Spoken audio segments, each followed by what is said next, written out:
Bom dia a todos. Que a graça e a paz do nosso Senhor Jesus esteja presente na nossa vida. Amém, queridos. Peço a você que abra a sua Bíblia na carta de Paulo aos Gálatas, capítulo 2. Nós meditaremos, permitindo o Senhor, em mais uma parte deste capítulo.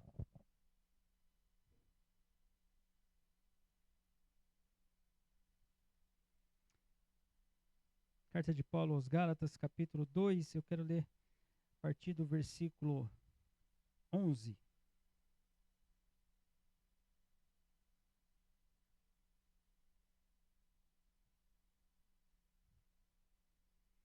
Peço que você acompanhe a leitura. Minha tradução é revista e atualizada, e a palavra do Senhor nos diz assim: Quando, porém, Cefas veio a Antioquia, resisti-lhe face a face, porque se tornara repreensível. Com efeito, antes de chegarem alguns da parte de Tiago, comia com os gentios. Quando, porém, chegaram, afastou-se e, por fim, veio apartar-se, temendo os da circuncisão. E também os demais judeus dissimularam com ele, a ponto de o próprio Barnabé ter se deixado levar pela dissimulação deles. Quando, porém, vi que não procediam corretamente, segundo a verdade do Evangelho, disse a Cefas na presença de todos: Se sendo tu judeu, vives como gentil e não como judeu, por que obrigas os gentios a viverem como judeus? Senhor, obrigado por essa manhã. Obrigado, Deus querido, pela bênção de podermos orar, de podermos ler a tua palavra, podemos contribuir, de podermos cantar louvores ao Senhor, podemos aprender, Senhor Deus, a cada momento desse culto. Senhor, o Senhor tem cuidado de nós. O Senhor tem demonstrado a tua fidelidade, Senhor. Então nós rogamos a iluminação do teu Espírito para o entendimento da tua palavra, Senhor Deus, para que a nossa vida seja a cada dia, Senhor Deus, confrontada, impactada, Senhor Deus, moldada à imagem do teu Filho Jesus. Ajuda-nos, Senhor Deus, a viver dessa forma, é o que nós te pedimos. Em nome de Jesus, Pai. Amém. Amém. Meus irmãos, que momento da carta de Paulo aos Gálatas. Se há um momento na vida cristã que é desafiador para todos os crentes, é um momento de confronto. Como nós evitamos o confronto? E muitas vezes, eu vou dizer uma coisa para você: não venha com essa imagem de que você está querendo, não, pastor, eu quero ter a paz, né? Então, por isso que muitas vezes eu não confronto. Cuidado. Muitas vezes você está fugindo de momentos que Deus pode lhe usar para ser alguém que vai beneficiar aquele irmão ou aquela irmã a crescer. Muitas vezes, em alguns momentos de confronto, pessoas retornam ao caminho do Senhor. Confrontos e muitas vezes, quando nós falamos com os nossos irmãos de uma maneira um pouco mais forte, enérgica, não quer dizer que sejamos ignorantes. Isso não é justificativa. Não quer dizer de gritaria, falta de educação, o mesmo grosseria. Nada disso é justificativo. Você não tem habilitação para ser agressivo com seu irmão. Você não tem habilitação para ser ignorante com seu irmão. Você não tem habilitação para falar o que você quiser para o seu irmão. Você não tem isso. Você não tem. Agora, como cristão, você tem toda a liberdade em Cristo para ajudá-lo ou ajudá-la a crescer, confrontando amorosamente, de maneira franca, de maneira sincera, às vezes de maneira branda, às vezes de maneira dura. Mas isso precisa acontecer. Só que muitas vezes não acontece, sabe por quê, queridos? Porque nós somos incoerentes. Ai, pastor, essa doeu, pastor.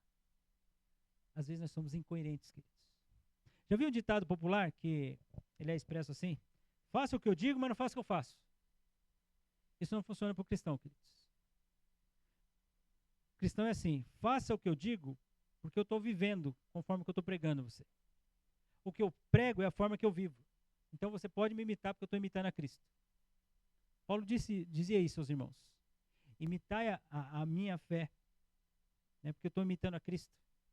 É interessante que a carta aos Hebreus, Isso, isso é muito enfático para os pastores, né? Diz que você deveria imitar a fé que eles tiveram. Então deve ser alvo de imitação. É interessante que, na verdade, quando Paulo vai falar com Timóteo, ele fala para o pastor ser um modelo. Tamanha responsabilidade. Então eu não posso pregar uma coisa no púlpito e no informal com você falar outra coisa. Lá na minha casa ser uma outra pessoa, diante da minha esposa, da minha filha. Diante da sociedade eu ser uma outra pessoa. As pessoas falam, nossa, nem parece que é pastor. No meu dia a dia, no mundo secular, não é isso que as pessoas dizem? No mundo secular. Na verdade, queridos, o cristão é salvo para ele viver a fé onde ele estiver. Aqui é um momento muito marcante, onde nós vimos incoerência diante de pessoas que servem a Deus. Irmãos, incoerência é triste. Você ver um cristão incoerente é triste. Já viu aquelas pessoas que, em determinados momentos, você fala assim, essa pessoa é uma bênção na igreja. Olha, essa pessoa é um testemunho na igreja, mas fora da igreja é difícil. Mas também a gente entende, né, esse mundo, como é que é. Aí vou encontrando justificativas que não tem base nenhuma para justificar algumas ações, algumas agressões, algum tipo de fala, algum tipo de comportamento. Por quê? Porque a vida é dura também, nós somos pecadores. Aí fica usando o versículo fora de contexto. Sabe assim? Não, pastor, sabe como é que é? A carne é fraca. Ah, todo mundo peca. Então, peraí. Você quer, então, utilizar desses artifícios para justificar a sua prática errada? Por exemplo, quando a Bíblia diz para maridos, amai a vossa esposa, como Cristo amou a igreja. É só na igreja? Ou no dia a dia? Ou determinadas circunstâncias? Ou quando tem reunião de família é diferente. Porque quando tem reunião de família eu preciso mostrar quem manda em casa. É isso? Olha. Aí tem habilitação para ser ignorante. Olha. Crentão, hein? Mas na igreja é uma benção. Na igreja é uma benção. Então, mulheres, não. Entendemos, pastor. Princípios, é submissa ao marido lá, nós entendemos. Mas diante das colegas, não posso. Não posso ser assim. É só na igreja. Na igreja eu entendo o princípio. Filhos, não. Na igreja parece uma benção. Mas vive um mundão. Aí estão dizendo que estão honrando aos pais. Porque participa do culto. Vai para a igreja. Ai, que beleza. Testemunho. Solteiros demonstram uma seriedade quando estão envolvidos nos ministérios da igreja. Mas fora da igreja, vive uma vida desregrada. Afinal de contas, ninguém está vendo. Né? Isso é incoerência, irmãos. Você pregar uma coisa e viver outra é incoerência. Isso é um mal. Agora, no tema da nossa mensagem, eu pensei num mal que nos rodeia, porque assim, nós somos assediados. É como se ele estivesse realmente rodeando, assim. A incoerência estivesse rodeando. Para determinadas circunstâncias, você ser incoerente. Há cristãos que, quando a coisa aperta, ele era firme até aquela circunstância mudar. Quando ele muda, ele perde a linha. Ele é crente. Ah, pastor, mas todo mundo peca, né? Aquela justificativa. Não, mas foi a circunstância. Aquela circunstância pediu. Ah, então diante daquela circunstância pode ser incoerente, então. Irmãos, incoerência, a definição da palavra incoerência é falta de lógica. Isso é ser incoerente. Incoerente é uma desarmonia. Eu achei muito interessante a definição dessa palavra. É uma desarmonia. Ser incoerente é desarmônico, né? Ser incoerente é uma desconexão. Essa é a ideia de desconexão. De incoerência. Incoerência é uma ausência de ligação, é uma ausência de nexo, sem sentido. Isso é ser incoerente. Incoerente é uma pessoa que fala uma coisa e faz outra. Isso é ser incoerente. Interessante que na palavra coerente, ela é unir. Essa é a ideia de ser coerente. É unir com, é uma coisa, é a mesma, o sinônimo é congruência, é tudo junto, é unido, é uma coisa reunida. É com e juntar, essa é a ideia de coerente. Ele tem um prefixo incoerente. que é não juntar. Essa é a ideia da desarmonia.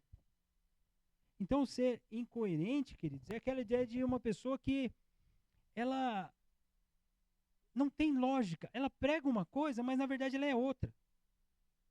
E ela dissimula, e ela mente, e ela é falsa. Essa é a característica do incoerente. Quero compartilhar algo com vocês. Eu luto, queridos, eu luto diante de Deus para ter um ministério coerente. Eu quero falar uma coisa para você, eu quero viver isso que eu falo. Eu desejo que a igreja pratique aquilo que eu estou pregando, porque eu entendo que eu estou pregando a Bíblia. Então, quando a gente não faz acepção de pessoas, com tal pessoa faz tal coisa, com tal pessoa faz com tal coisa. Não, isso é incoerente. A mesma medida tem que ser para todos. Isso é ser coerente. Eu tenho medo de, muitas vezes, parecer alguém que na verdade eu não sou. Isso é ser incoerente. O meu desejo como pastor é que cada um de vocês, e eu também, sejamos coerentes. Se nós cremos nisso, se nós professamos nisso, nós vivemos isso. Não vão ser as circunstâncias que vão determinar o que nós vamos fazer e o que nós não vamos fazer. Nós vamos ser assim. A ideia de ser autêntico. A ideia de ser verdadeiro. Incoerente é o contrário. A ideia do falso. Parece ser e não é. Nós vamos ver hoje características muito marcantes dessa incoerência. Nós vimos que nós devemos ser conhecidos como servos do Senhor. Nós vimos isso nos trechos anteriores, ali do versículo 6 ao versículo 10, na semana passada, né? Não é parecer algo, é ser um cristão. Viver como um cristão. É entender que a nossa transformação não foi simplesmente externa, como alguns judaizantes estavam dizendo, aqueles que parecem ser de maior influência. Não, não, não. Algo aconteceu no nosso coração. Então Deus não julga a aparência, o que Paulo diz. Deus não julga a aparência.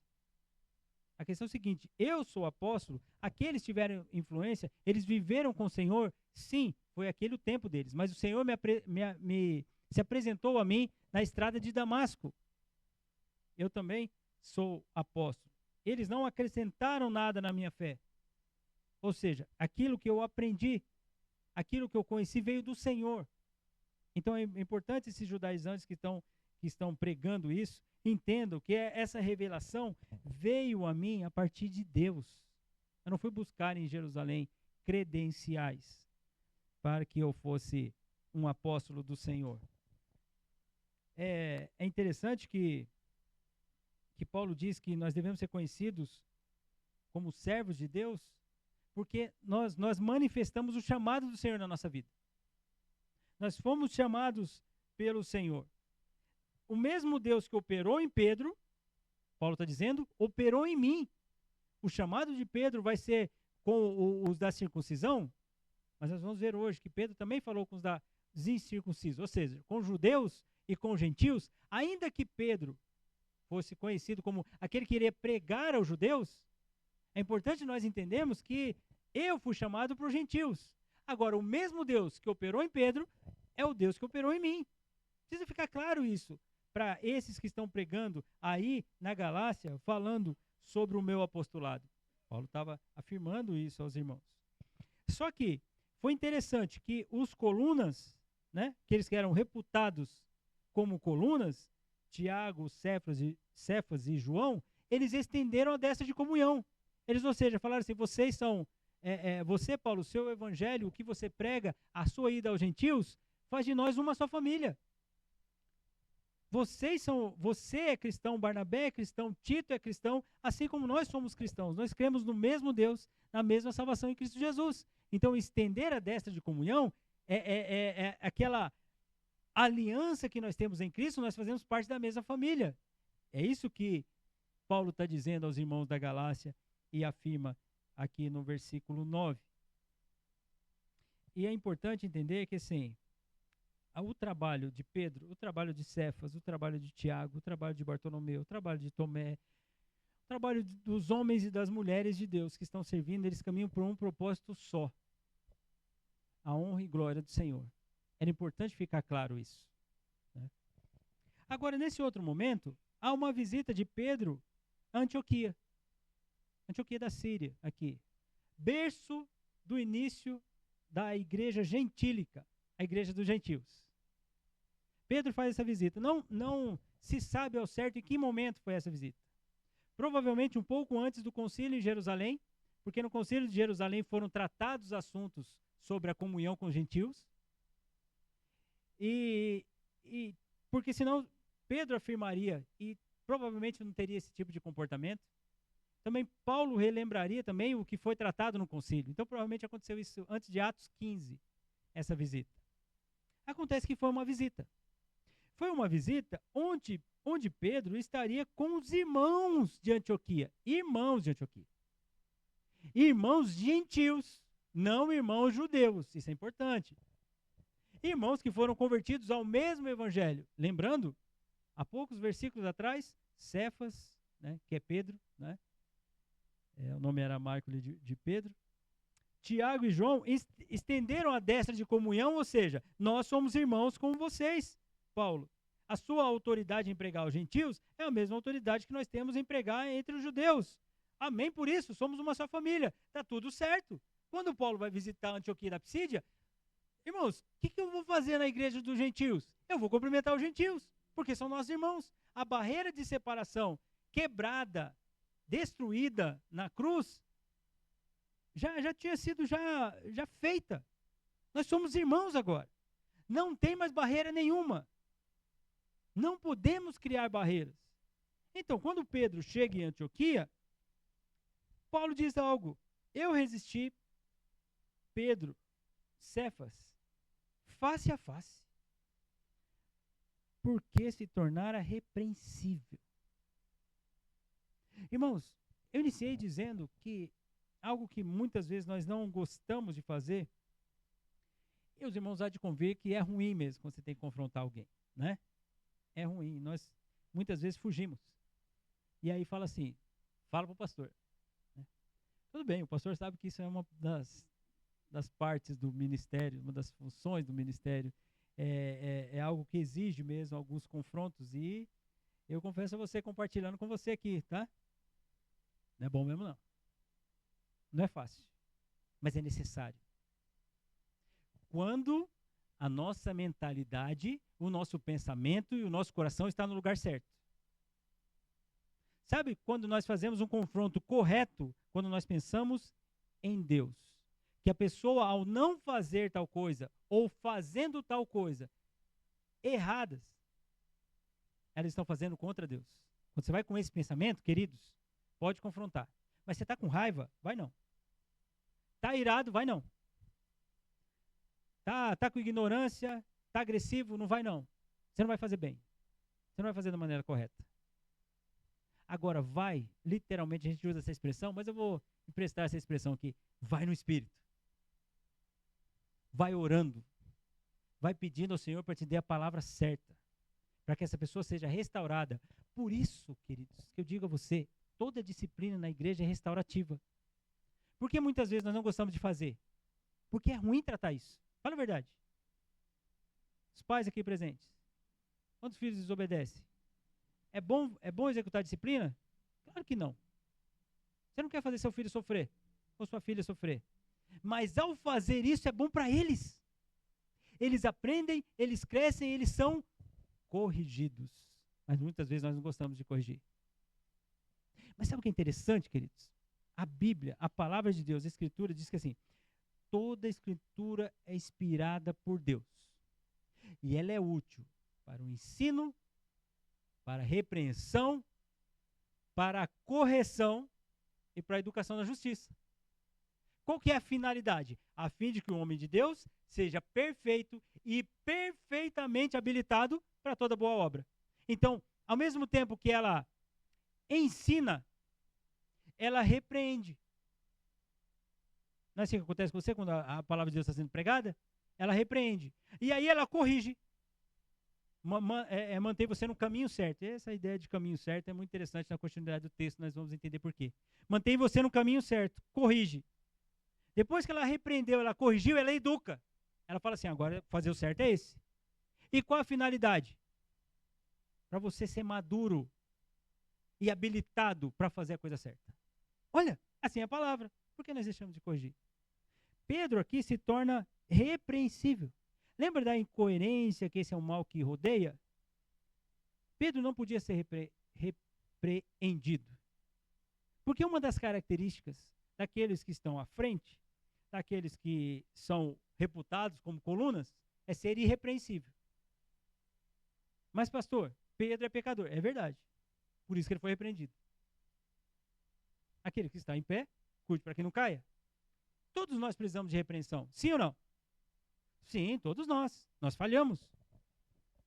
Nós somos corrigidos. Então, se Paulo, naquele momento, e é importante entendermos esse momento, queridos, se nesse momento ele não repreende a Pedro, eu vou usar o se porque não temos o controle da história, né?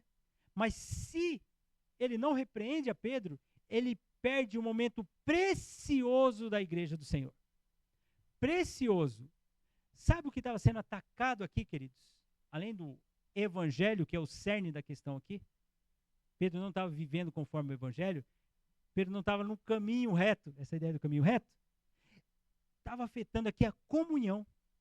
Quantas vezes o seu pastor fala para você, vamos lutar pela comunhão, não deixar a divisão, começar a divisão não comece de você, se chegou até você, pare quando estiver em você. Devemos lutar pela unidade, devemos lutar pela comunhão, devemos lutar pela comunhão. Uma das coisas que seriam afetadas se Paulo simplesmente, nem vi, deixa para lá, a coluna da igreja, Jerusalém, o Pedro fez ali, fazer de conta que nem vi, como muitas vezes nós fazemos, a comunhão da igreja seria afetada. Como eu disse a você, não existe o se, porque nós vemos a continuidade do texto. Mas, por exemplo, sabe o que poderia acontecer ali? Gentil só senta na mesa do gentil. Judeu só senta na mesa com judeu.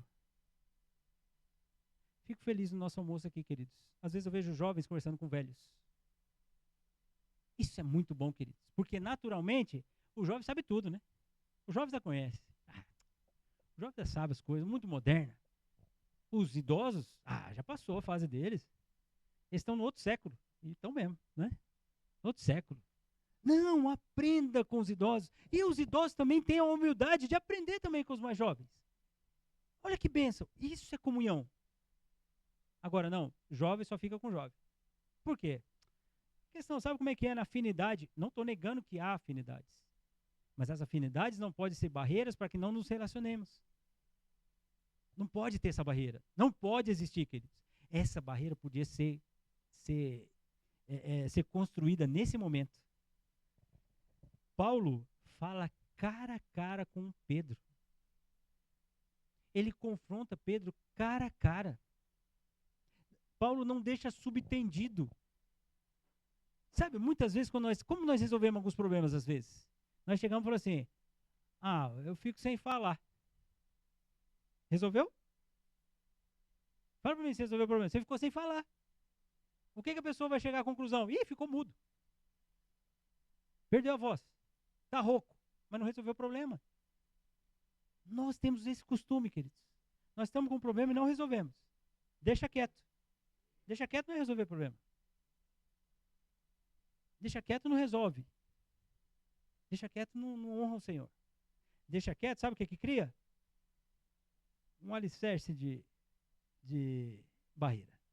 Aí passam 1, 2 semanas. Vai só aumentando. Porque você se distancia mais. Porque agora você já acostumou a não falar. 1, 2 meses. 3 meses. É capaz de no seu coração já nem considerar mais como irmão. Isso não vai acontecer no nosso meio, queridos. Eu espero no Senhor que não. Porque isso vai começar de mim junto com você. Nós não vamos deixar no que depender de nós. Espero que você tenha esse mesmo sentimento. Esse mesmo pensamento, essa mesma convicção.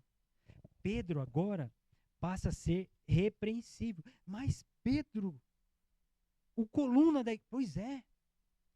igreja. Irmãos, eu desejo não falhar com você. Quero que você saiba disso. Eu desejo não errar com você. Eu desejo amar você e, como eu tenho passado, eu posso falar isso para você há semanas, pensando em você, de segunda a segunda. Já tentei desligar alguma segunda, mas não dá não. A gente fica ligado. Eu amo isso. Deus me chamou para ser pastor. Mas quando eu falhar com você, venha falar comigo. Venha me procurar. Não crie nenhuma raiz de amargura comigo, me colocando no lugar de Cefas. Porque se isso acontecer, quando eu for corrigido, eu vou crescer. Eu desejo que nenhum de vocês tenha isso, não só comigo, com ninguém. Já viu aquela ideia? É que aqui na nossa realidade vai ser difícil acontecer. E tem pessoas que... Eu já vi esse tipo de frase, né? Ah, pastor, quando eu entro por uma porta, o irmão sai pela outra. Aqui não vai ter jeito, vai sair pela mesma porta. Aqui não vai ter como. A gente nem abre essa por causa disso. Não, tô brincando. Vai passar pela mesma porta. Então, pastor, eu entro por uma porta, aí sai pela outra porta. Não, não deixa sair. Fecha a porta. Vamos acertar isso aí. Vamos acertar. Não vamos ficar meses, semanas com coisas sem resolver. Querido, se é pecado, precisa tratar. O que a disciplina faz, como eu disse a você, ela é restaurativa. Ela leva para o princípio de Deus, não é meu gosto.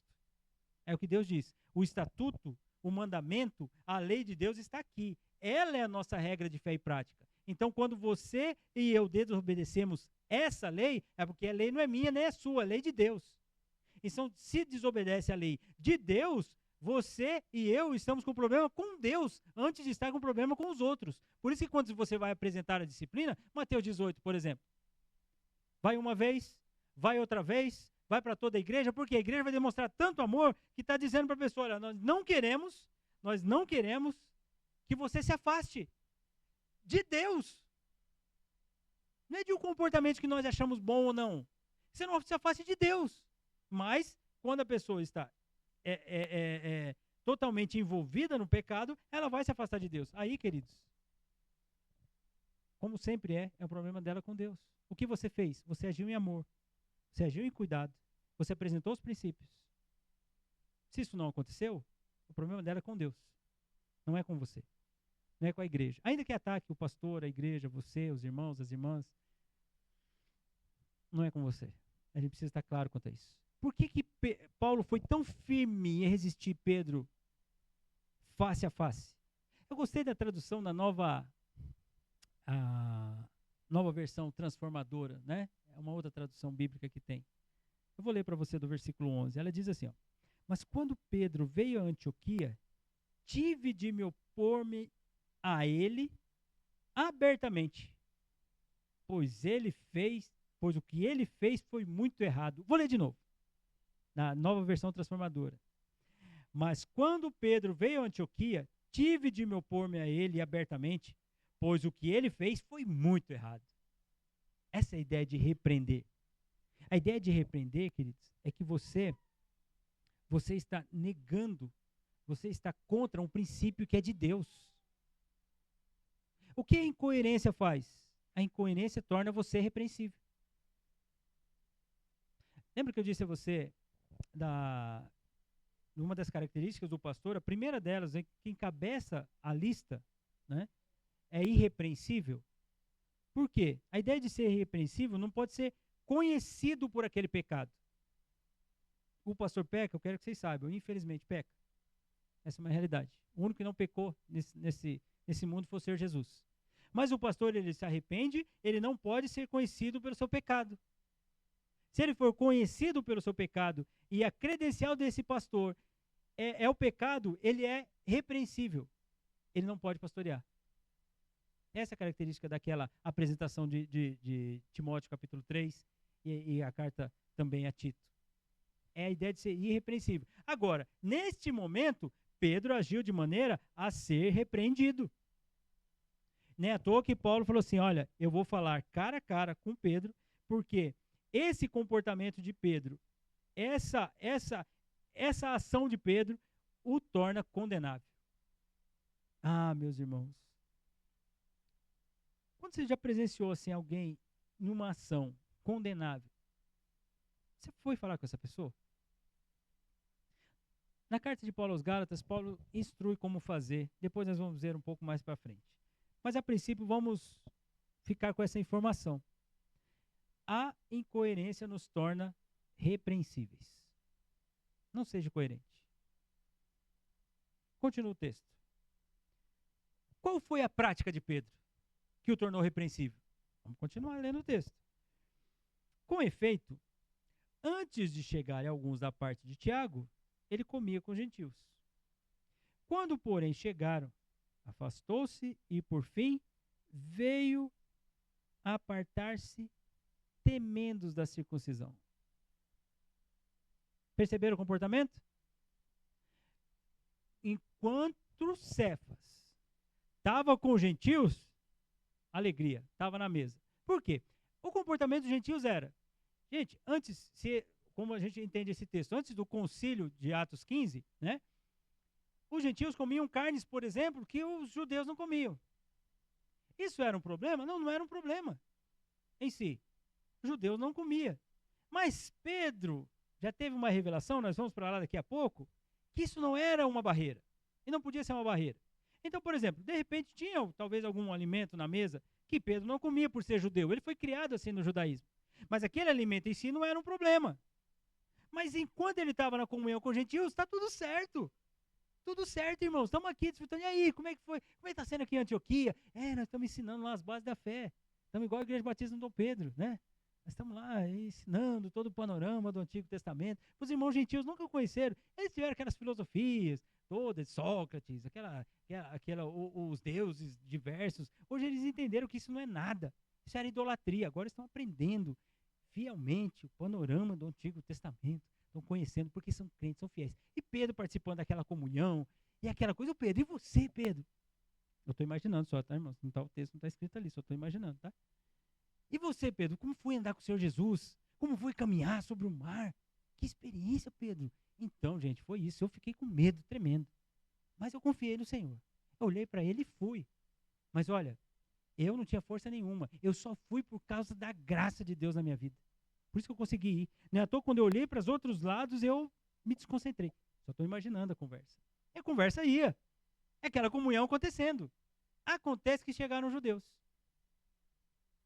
Diz da parte de Tiago. Como nós vemos lá que Cefas, Tiago e João estenderam a destra de comunhão, provavelmente não eram pessoas que iriam a mandato de Tiago para saber como é que estava a igreja da Síria, de Antioquia da Síria. Mas, provavelmente aqui, o que está falando de judeus que foram lá. E aí, os judeus olham Pedro, sentado na mesa com os gentios. Mas judeu não senta com gentio. Judeu não tem comunhão com gentio. E agora? Qual era a ação de Pedro? Irmãos, vem cá. Nossos irmãos, veja a experiência aqui, ó. Veja a experiência do Apolo aqui. Vou colocar um nome, né? Um nome grego ali, né? Do Apolo. Do Diótrefes. Coloquei um nome meio que aparece na Bíblia, estou lembrando agora, né? Olha a experiência dele. Deus converteu o coração dele. Vivia aí nas adorações desses deuses aí, cria na mitologia, mas agora crê no Senhor. Vem cá, senta aqui com a gente. Não foi isso que fez. As duas palavras que aparecem, afastou-se e apartou-se, é muito interessante. Afastou-se, sabe qual é a ideia que é? Como Pedro estivesse sentado na mesa, e aí vai levantando assim devagarinho. Então, chegaram lá os judeus, tal, saindo assim. A ideia de apartou-se já ficou para lá mesmo. Então já saiu completamente de junto dos gentios. Foi se afastando. Foi progressivo. Olha isso, queridos. Essa foi a ação de Pedro. Sabe o que faltou em Pedro ali, queridos? Convicção. São nossos irmãos aqui. Chegaram os judeus precisam aprender. São nossos irmãos. Os gentios são nossos irmãos. Eles creram no Senhor Jesus. Então, vamos ficar com essa barreira. Judeus, vem aqui e vou explicar. Não, Pedro, mas não pode sentar. Pode. Pode sentar sim, porque eu vou contar uma experiência para vocês. Abram comigo, queridos, Atos capítulo 10. Rapidamente.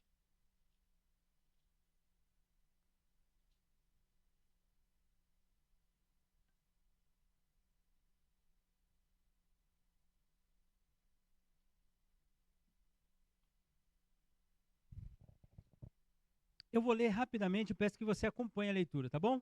Chegou aí em Atos capítulo 10. Morava em Cesareia um homem de nome Cornélio. Versículo 1 diz para nós. Fala sobre o Cornélio. que era centurião da corte chamada italiana, pois bem, um gentil, não era judeu. Piedoso, temente a Deus com toda a sua casa e que fazia muitas esmolas ao povo e de contínuo orava a Deus.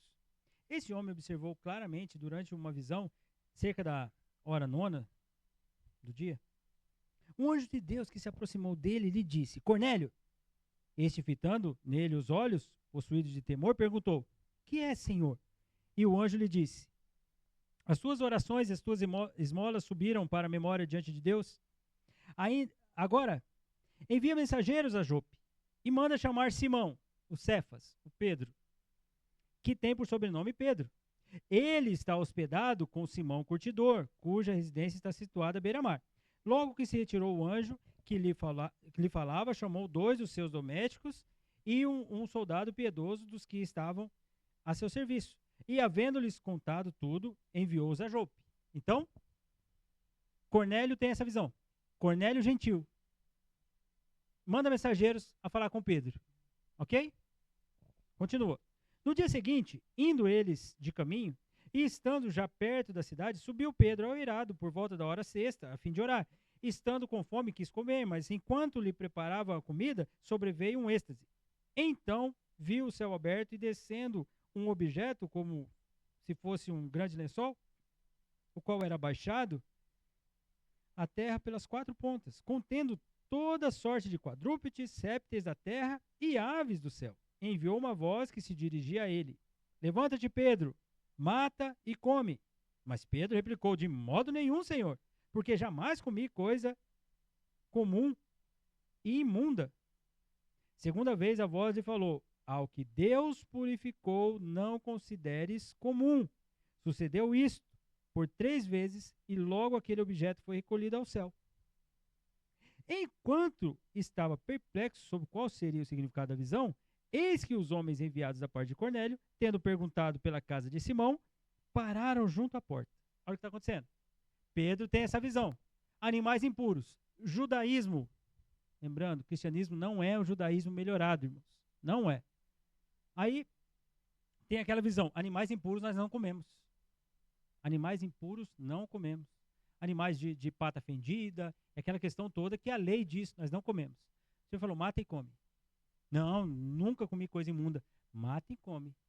Porque o que o Senhor considerou puro, o Senhor mudou a realidade, Pedro, desses animais. Você pode comer esses animais. Por isso que eu estou te dando essa ordem. Mata e come. O que Deus, né? O que Deus considerou. Olha lá, o que o texto diz lá. Ao que Deus purificou, não consideres comum. Porque Deus purificou. Porque Deus purificou. Porque Deus purificou. Por que eu estou frisando isso, queridos? Porque Deus é quem purificou esses animais, a ponto de Pedro poderia comer. Muito bem. Não esqueceram da visão que o Cornélio teve, né? E mandou os mensageiros. Versículo 18. E chamando, enquanto Pedro estava perplexo sobre qual seria o significado da visão, versículo 17, eis que os homens enviados da parte de Cornélio, tendo perguntado pela casa de Simão, pararam junto à porta. E chamando, indagavam se estava ali hospedado Simão, por sobrenome Pedro. Enquanto meditava Pedro acerca da visão, disse-lhe o Espírito: Estão aí 2 homens que te procuram. Levanta-te, pois, desce e vai com eles, nada duvidando, porque eu os enviei. E descendo Pedro para junto dos homens, disse: Aqui me tendes, sou eu quem buscais. Aqui viestes. Então disseram: O centurião Cornélio, homem justo, homem reto e temente a Deus, e tendo bom testemunho de toda a nação judaica, foi instruído por o santo anjo para chamar-te à sua casa e ouvir as tuas palavras. Pedro, pois, convidando-os a entrar, hospedou-os. No dia seguinte, levantou-se e partiu com eles. Também alguns irmãos, os que habitavam em Jope, foram em sua companhia. No dia imediato entrou em Cesareia. Cornélio estava esperando por eles, tendo reunido os seus parentes e amigos íntimos. Agora o Cornélio está recebendo Pedro. Os mensageiros falaram assim: olha, acontece que meu senhor lá mandou chamar você, Pedro. Então, chegando lá, o Cornélio falou assim, gente, que Deus falou comigo, todo mundo vai ouvir, hein? Chamou os parentes e tudo. Fez aquela comissão. Aconteceu que, indo Pedro a entrar, lhe saiu Cornélio ao encontro e, prostrando-se aos pés, o adorou. Mas Pedro levantou, dizendo, ergue-te, que eu também sou homem. Olha, não aceitou a adoração não, hein? Se Pedro fosse o Papa, hein? Mas ele não é o Papa. Vamos lá, continua. Fecha parênteses. Falando com ele, encontrou muitos reunidos ali. A quem se dirigiu, dizendo, vós bem sabeis que é proibido a um judeu ajuntar-se ou mesmo aproximar-se de alguém de outra raça. Mas Deus me demonstrou que a nenhum homem considerasse comum ou imundo. Por isso, uma vez chamado, vim sem vacilar. Pergunto, pois, por que razão me chamaste e mandaste chamar? Aí Cornélio vai contar para Pedro qual que era a visão. Queridos, Deus salva Cornélio. O foco aqui, o Cornélio. Deus salva o Cornélio. Mas Pedro, ao ir falar com Cornélio, isso é importantíssimo, irmãos. Fica claro para ele que Cornélio é considerado puro. Por quê? Porque Deus converteu Cornélio. Não é à toa que no capítulo 11, olha o que acontece. Preste atenção no versículo 1, no capítulo 11. Chegou ao conhecimento dos apóstolos e dos irmãos que estavam na Judéia, que também os gentios haviam recebido a palavra de Deus. Versículo 2.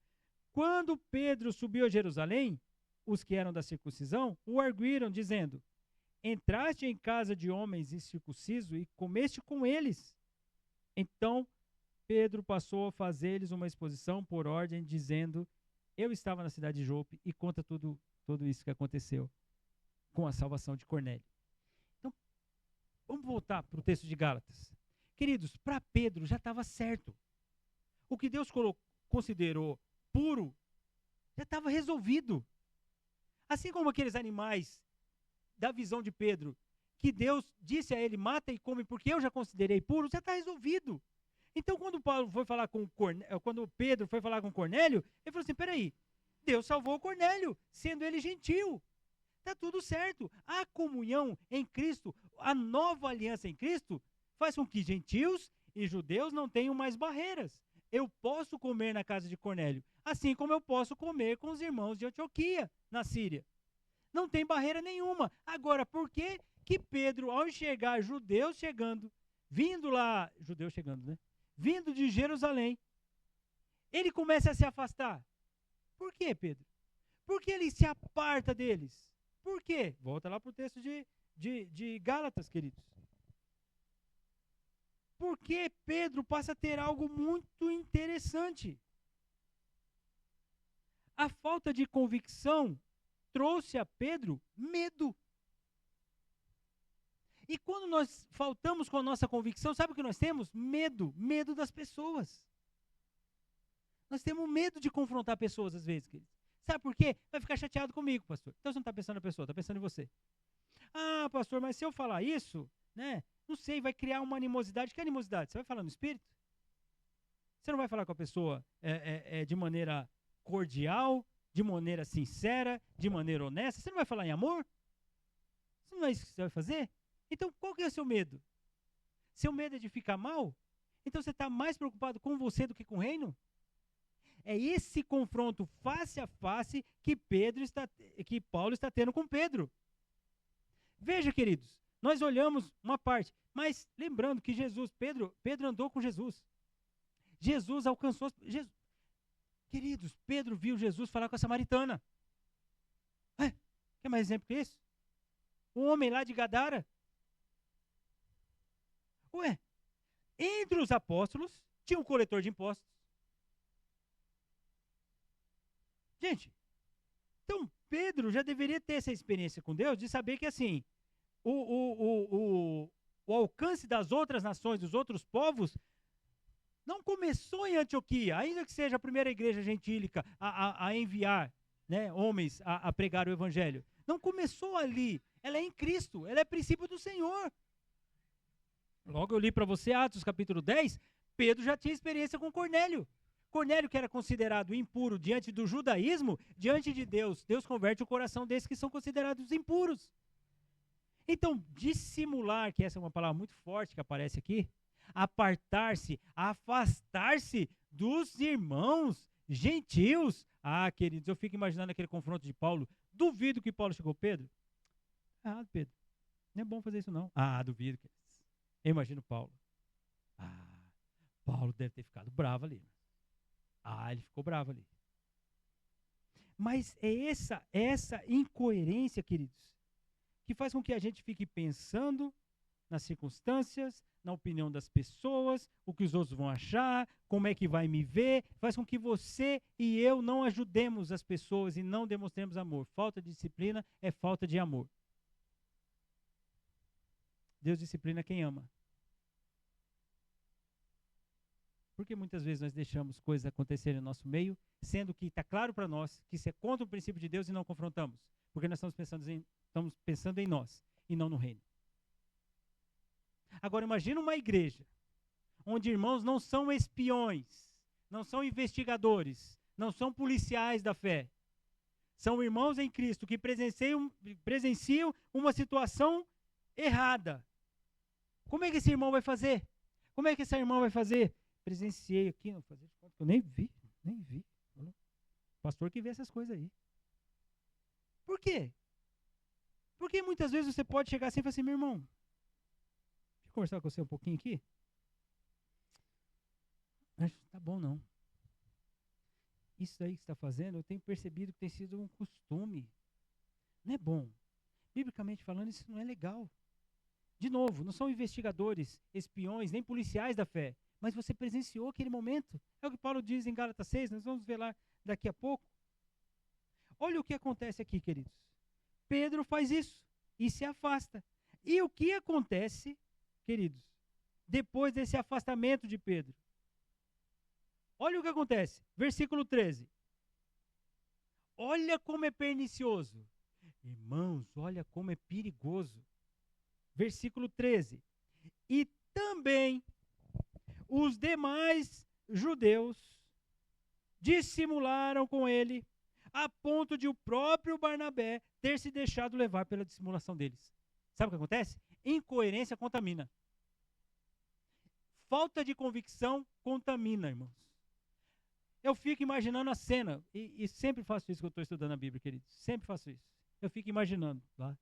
Eu fico assim tentando como espectador, imaginar a cena ali. Fico imaginando Pedro se levantando, olhando, chegando os judeus assim, ele se levanta, termina o assunto rapidamente ali, e ele meio constrangido ali, porque será que os judeus viram? Não viram? Então, começa a sair, ô Pedro, não, a gente precisa terminar, não, calma aí, gente, já volto, já, tal. Fico só imaginando, tá, irmãos? Aí ele se afastando, daqui a pouco a mesa começa a ficar distante, aí, ô, meus irmãos, vocês viram aqui?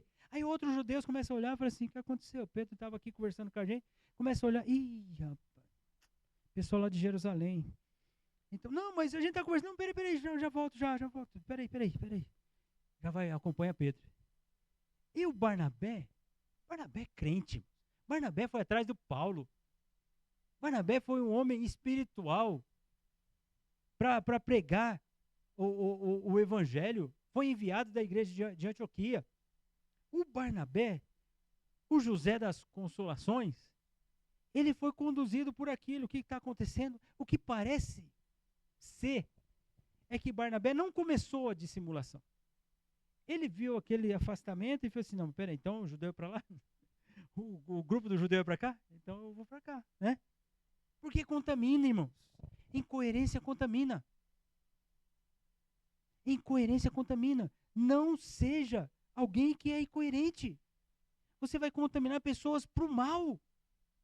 Se ele está rodeando a gente, seja alguém como Paulo, que tem uma outra perspectiva de tudo aquilo. Olha só, queridos. E também os demais, eles agiram como um ator. Essa é a ideia de dissimular. Sabe a ideia de dissimular? A ideia de dissimular é ser um hipócrita. É colocar uma máscara, a pessoa não é. É como um ator de teatro. Ele é um personagem, ele não é aquele personagem. Mas a dissimulação faz com que a pessoa seja hipócrita, seja falsa. Ela coloca aquela máscara, Ou seja, Pedro é irmão em Cristo. Pedro já teve a experiência de Atos 10 com Cornélio. Mas ao sair, ele está querendo demonstrar para os judeus que, assim, os judeus têm uma fé mais vívida do que os gentios.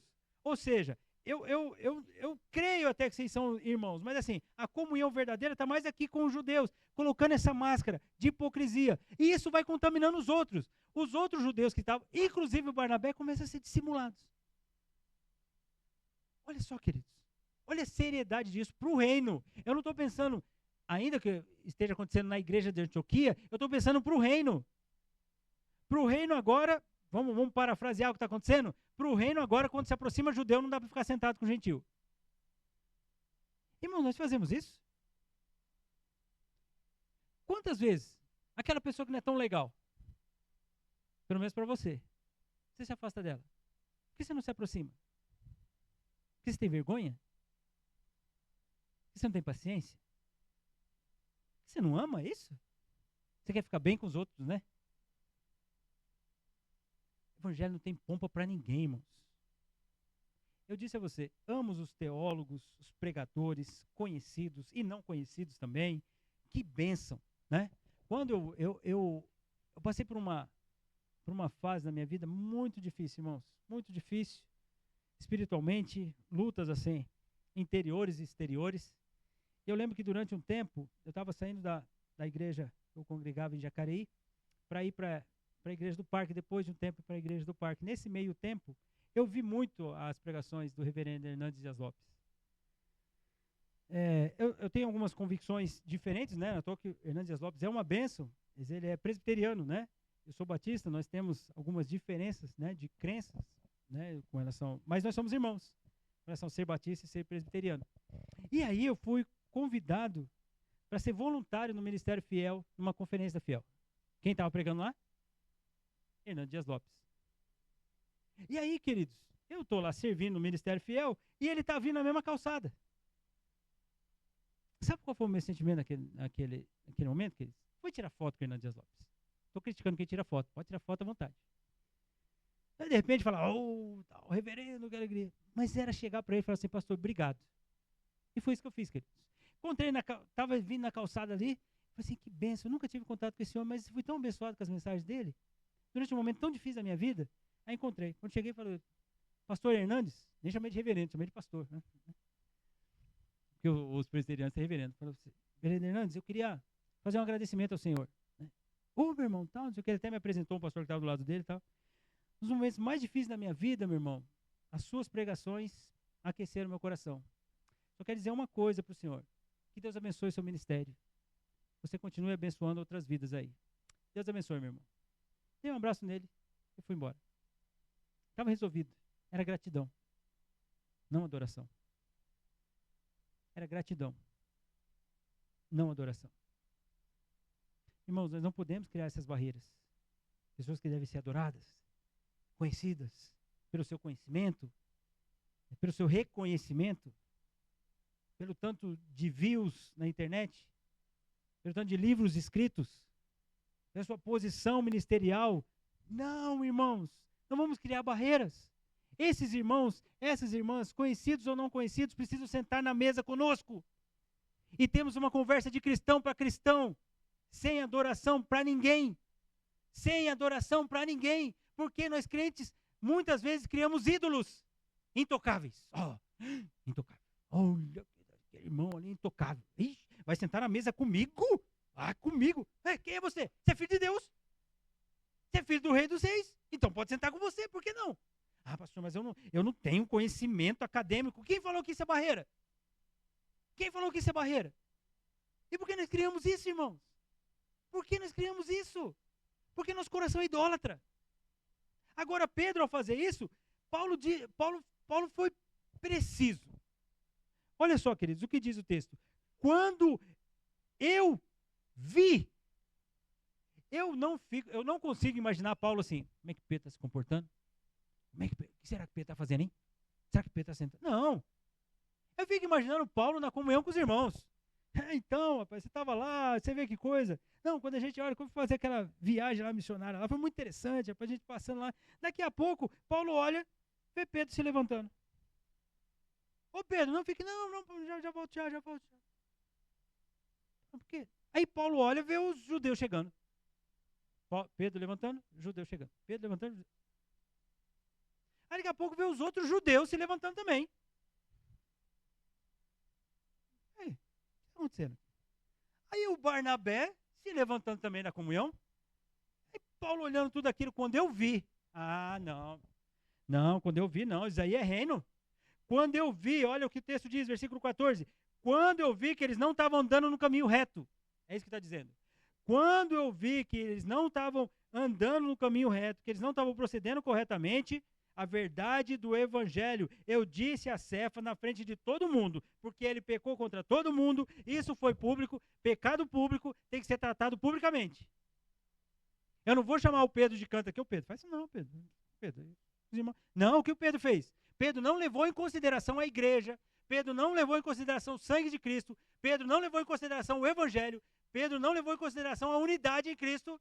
Aí, por causa dos judeus, ele se afastou. Não, peraí, Pedro, você precisa ser repreendido publicamente. Eu vi isso, eu acabei presenciando isso.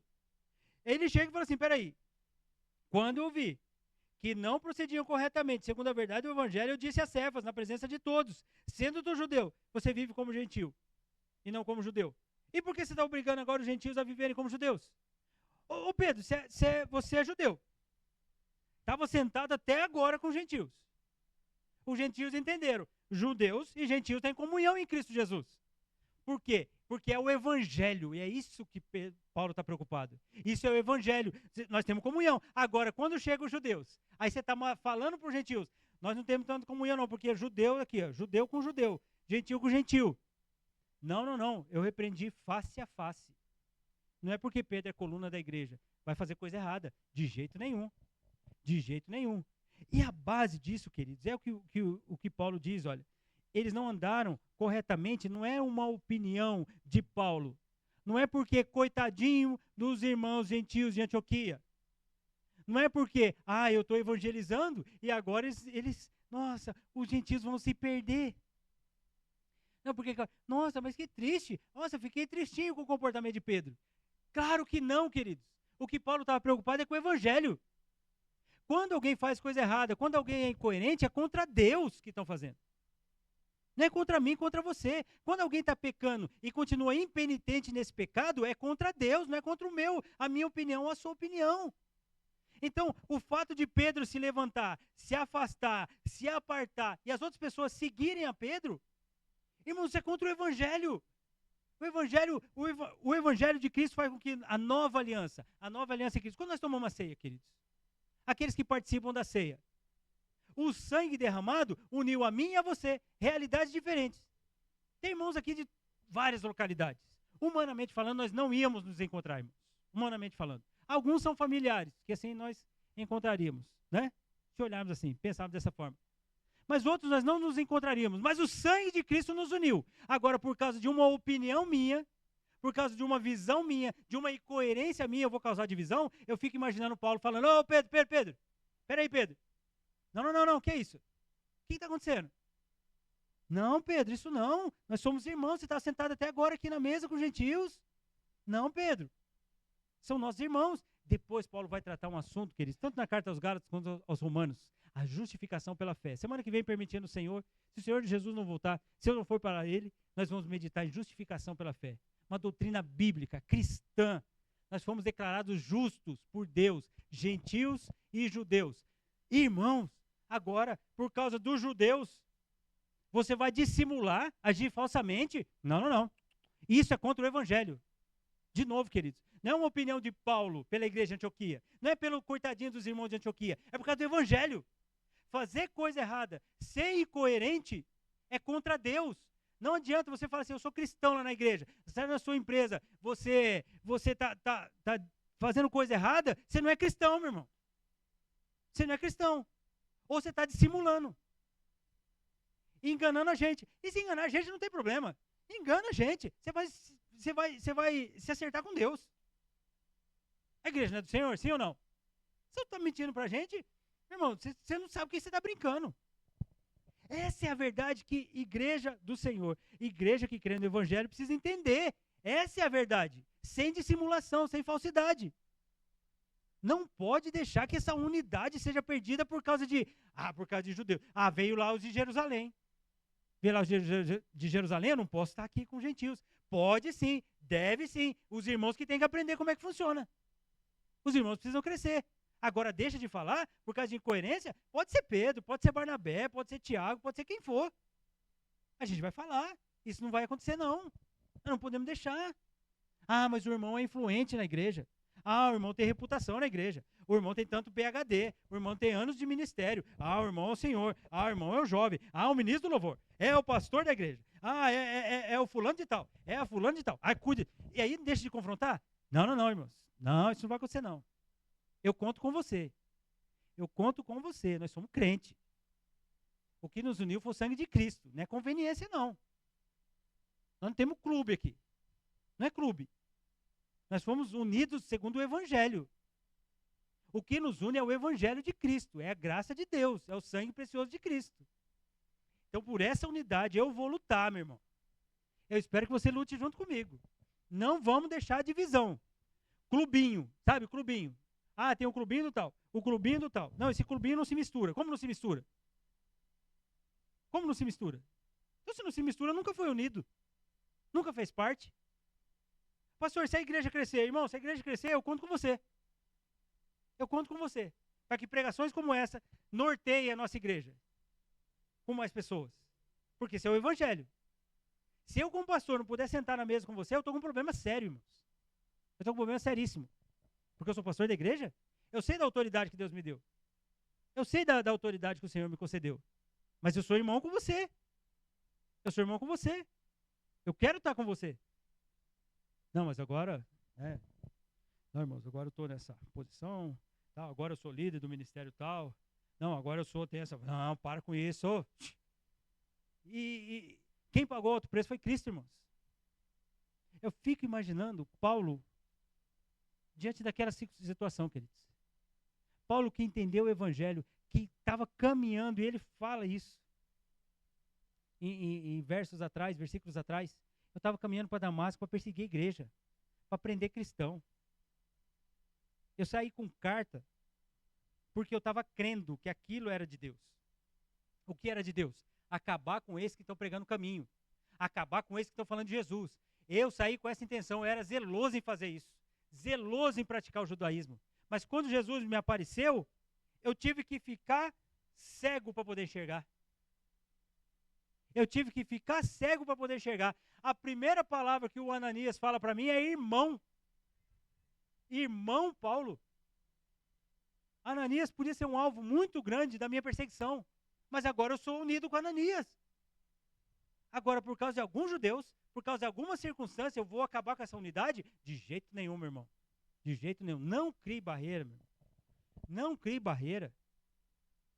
Não deixe barreiras se levantarem entre você e mais um irmão ou outra irmã para a unidade da igreja. Se tem pessoas querendo destruir a nossa unidade, não deixe. Não deixe a nossa unidade em Cristo Jesus. Paulo resiste a Pedro. Paulo podia falar muito bem, aquele que pregou o primeiro sermão na igreja, não, foi só uma falhazinha. Não, aquele que andou com Jesus. Pedro, Tiago e João, os 3 discípulos mais próximos de Jesus, eu não vou falar nada. Depois quando eles saírem, eu falo com os gentios. Não, nananina não. Não vai ser assim. Gálatas 6, queridos, abra a sua Bíblia. É o último versículo e eu encerro lendo esse versículo.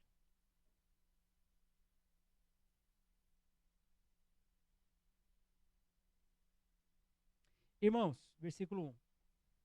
Se alguém for surpreendido em alguma falta, vós que sois espirituais, corrigiu com espírito de brandura e guarda-te, para que não sejas também tentado. Ou seja, você não vai ser investigador, você não vai ser espião, você não vai ser policial da fé, mas alguém você surpreendeu, você viu aquela circunstância, você viu aquele erro, viu indo para um mau caminho. Incoerência precisa ser repreendida. No caso de Pedro, foi publicamente. Publicamente, trata publicamente. Mas, de repente, você viu determinada circunstância, no particular, Deus te colocou naquela situação. Espero que você não tenha agido como um espião, como investigador e nem como policial. Deus te colocou naquela situação, você viu. Falou, ixi, agora eu vi.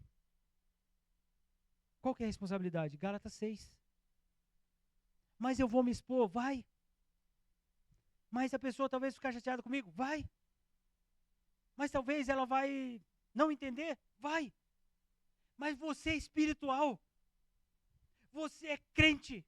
Você vai com o espírito de restauração. Você vai chegar e falar, meu irmão, não fala assim. Não. Agora, eu vi você fazendo. Eu vi. Eu não estou investigando, não estou fazendo tocaia, eu não estou atrás de você. Deus me deixou claro aqui, ó, eu vi essa situação. Não faz isso. É contra a palavra de Deus. Está errado. Ame. Perdoe. Seja gentil. Seja educado. Seja um servo. Tenha um coração humilde. Mas não faça mais isso. Corrige. Com espírito de brandura, queridos. Isso é para nós continuarmos na convicção do Evangelho. É isso que faz uma igreja. Isso é ser igreja. Deixar quieto. Jogar debaixo do tapete. Passar para outras pessoas. Fazer fofoca. Agir de maledicência. Isso não é coisa de Deus, queridos. Isso não agrada ao Senhor. Eu não quero que nós saiamos dessa mensagem com o distintivo de investigadores. Agora eu vou passar a vigiar o irmão. Não faça isso. Faça isso. Não precisa. Agora, se você surpreendeu, fale com amor. E aí você cuida, porque você também é pecador. Você também pode cair. Cuidado, irmãos. A incoerência, ela é um mal e ela fica nos rodear. Ela nos torna repreensíveis, ela revela nossa falta de convicção. A incoerência, queridos, ela é dissimulada e ela contamina. A incoerência, ela leva para um caminho mau. A incoerência precisa ser repreendida, irmãos. Meu desejo é que eu e você sejamos coerentes. Nós vamos viver aquilo que nós pregamos, para a honra e glória do Senhor. Amém? Senhor, obrigado por essa manhã, obrigado pela bênção de refletir em texto tão precioso como esse, Senhor. Texto que fala de um confronto, mas um confronto para edificação. Porque, na verdade, Senhor, o que Paulo estava querendo aqui é manter, Senhor Deus, os princípios do Teu Evangelho. O Senhor nos salvou, Senhor Deus, para sermos família Tua, Senhor. Então, Senhor Deus, nos ajuda quando muitas vezes sonda o nosso pensamento e às vezes toma o nosso coração a incoerência. Não queremos ser assim, Senhor Deus. Queremos ser coerentes. Queremos agir de acordo à fé. Ajuda o meu irmão, a minha irmã a lutar contra os seus pecados e serem sinceros, não falsos, Senhor, não hipócritas, sejam verdadeiros naquilo que creem, Senhor Deus. Não porque outras pessoas estão vendo, não porque vai parecer isso ou aquilo, mas porque o Senhor converteu esse coração, Deus. Que nós cuidemos uns dos outros, amemos uns aos outros, desenvolvamos o nosso relacionamento sem barreira nenhuma. Seja barreira cultural, seja barreira étnica, que esse mundo tanto diz, Senhor Deus. Seja barreira, qual for, Senhor. Qual barreira existir? Nos ajuda, Senhor Deus, a lutarmos contra essas barreiras. Porque elas foram quebradas em Cristo Jesus. Há unidade no Teu povo, Senhor Deus, e nós queremos viver essa unidade. Tira de nós, Senhor Deus, nos proteja contra essa incoerência que tenazmente está a nos rodear. Queremos ser coerentes para honrar ao Senhor. Obrigado por isso, Senhor Deus. Nós te louvamos em nome de Jesus. Amém. Amém, queridos. Nós vamos ouvir